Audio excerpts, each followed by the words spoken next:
हाय दोस्तों, आज फिर एक नई वीडियो के साथ प्रयास अकेडमी आपके साथ है। चलिए देखते हैं। सहायक संधि में आपने पहले देखा था कि 1798 में जो कि वेलेजी लाए थे उसमें कुछ शहरों को शामिल किया गया था, लेकिन उसके बाद लॉर्ड हेस्टिंग्स आए 1813 से 1823 के बीच में, और उन्होंने भी कुछ शहरों को इसमें शामिल किया, जैसे जोधपुर को 1818, जयपुर को भी 1818 में, मछेरी को 1818, बूंदी को 1818 में, और भरतपुर को भी 1818 में इसमें शामिल किया गया। साथ में एक शहर होलकर होलकर जो थे उनको भी 1818 में शामिल किया गया। सिंगरौली को 1814 में शामिल किया गया इसमें। तो ये कुछ शहर इसमें सहायक संधि के लगभग फिनिश हो चुके हैं, इनको क्रम से याद कर लीजिएगा।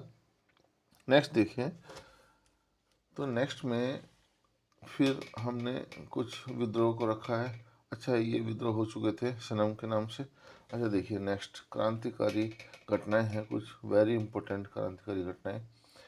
इसमें देखिए, रैंड एंड आयस्ट हत्याकांड, यानी कि क्रांतिकारी घटनाओं की जो शुरुआत है वो यहीं से होती है। ये घटना हुई थी जून 1897 में, 1897 में।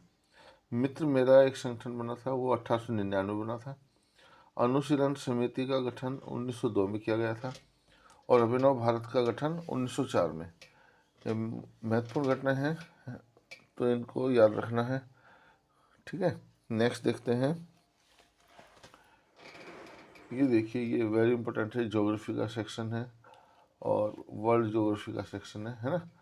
इसमें देखेंगे कि जो लौह अयस्क उत्पादक क्षेत्र हैं उनमें वेरी इंपॉर्टेंट क्षेत्र हैं इनमें, जैसे लॉरेन है, लॉरेन फ्रांस में है, मिडलैंड यूके में है, किरुना स्विट्जरलैंड में है, किरुना स्वीडन में है, कोस्ताने कजाकिस्तान में है, और नेक्स्ट दो और हैं इसमें, क्रिवाय रॉग यूक्रेन में है, और मेशाम्बी रेंज यूएसए में है।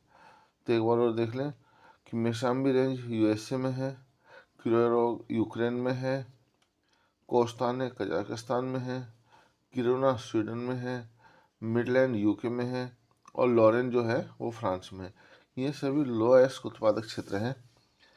अच्छा देखिए, नेक्स्ट कुछ और विद्रोह हैं जो बहुत इम्पोर्टेंट हैं।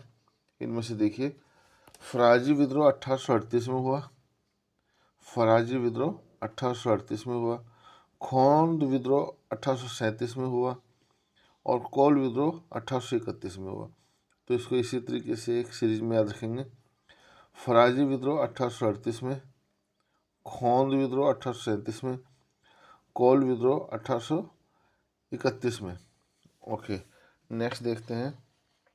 ये है एक मैप जिसको हमने इस बार पहली बार शामिल कर रहे हैं।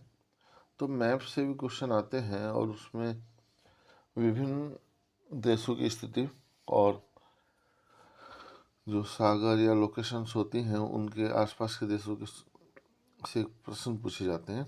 तो यहाँ पे देखिए, आप हम देख रहे हैं कजाकिस्तान की और उज्बेकिस्तान के बीच में एक अरल सागर है, छोटा सा सागर है ये, है ना, मध्य एशिया में।